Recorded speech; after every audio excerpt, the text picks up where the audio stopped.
If you want to see me swatch the Violet Voss Rosé Party palette, then stick around.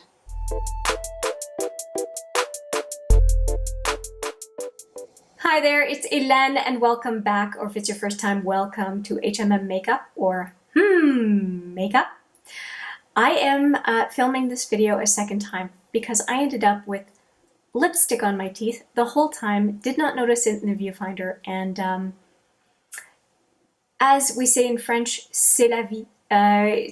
We'll just do a repeat, at least from my perspective, a repeat, and talk a little bit about this Violet Voss Rosé Party. And they call it fun size because it is, as you can tell, very small, but it does have a total of 10 eyeshadows in here, which is really good. And if you have any amount of eyeshadow palettes, you know it takes a long time to finish a palette, so I'm not worried about the amount of shadow, which I believe is 0.85 per, I know it's in here, pardon me, 8.5 grams total for the palette, which means 0.85 grams per shadow. That's how I did the math on that one. And I think it is a very pretty color story, which is why I picked it up. And I also picked it up because it went from $24 to $12 Canadian on the Sephora Canada site. And I just wanted to grab it and see what I thought, because I know that these are shadow colors that I absolutely do not mind doing looks with. And as a matter of fact, if you are curious about this look, I do have a first impressions video talking about how I created this look, and I will put it right there for you.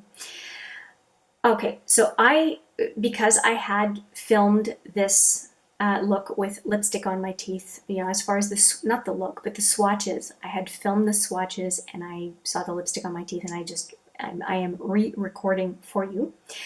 I have done all of the swatches. So instead of having to watch me swatch everything, you can just look at the result. And the way I swatched was first two, bottom two, second set of two, bottom two, and then these two at the end.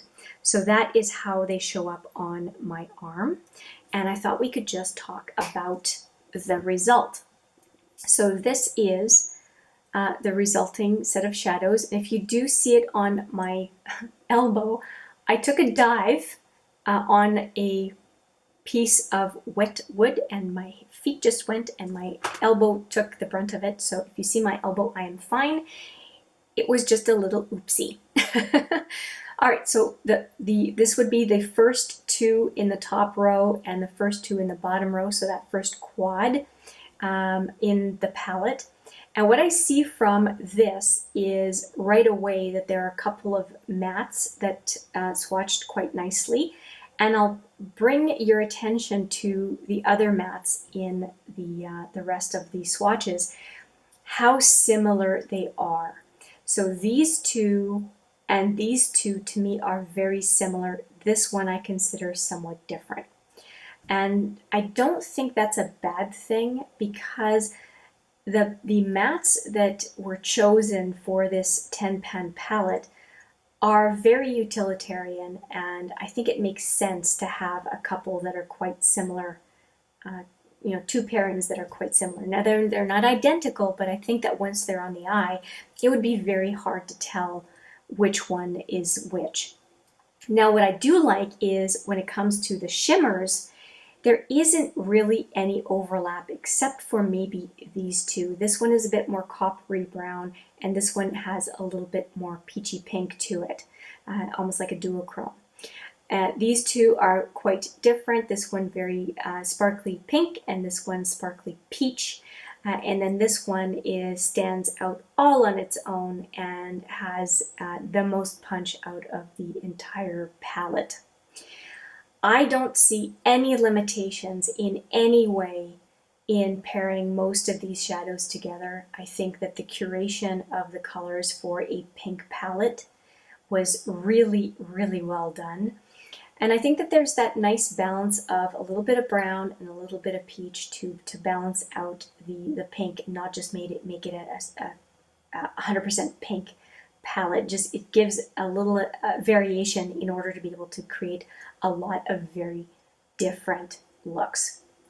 I'm happy with the swatches. I do look forward to doing a few looks with this palette on this channel. And if you have any requests for what you would like to see, let me know from Shadow 1 to Shadow 10. And I will at least entertain what you are requesting. So that's it as far as my kind of talk through of the Rosé Party from Violet Voss. Definitely a much smaller palette than I'm used to getting from the brand, but you know, that color story was just really, really interesting. And for the size of the palette, very happy that they included a mirror. I think that that's great. Very easy to have a little palette like that in a purse, or to grab for a weekend away. Or in my case, I tend to put about 3 of this size or smaller palettes in my travel bag when I'm going somewhere, and this is definitely one that I would consider because it is the most pink intensive small palette that I have in my collection, and I would definitely take it with me. Other palettes that I would take, I have some 6 pans from Tarte, and I also have a 9 pan from Kiko, Milano, and some 9 pans from Huda Beauty, for example, as well. So I do like, oh, and Essence has some 6 pans that are pretty easy to take with. I like to mauve it. Thank you very much. It was a gift. I appreciated that quite a bit. And that's it. I do like the diversity of small palettes and giving me opportunities to have a number of color stories in just a handful of palettes when I am out and about. And I would encourage you to try a couple of smaller palettes, 4 to maybe 10 pan, and see what you think. And of course, 10 pan, I'm talking about the mini 10 pan, not the palettes that are this size. I'm talking about very portable palettes. Up to 10 pan, I think they're still a reasonable size as long as they're minis, right?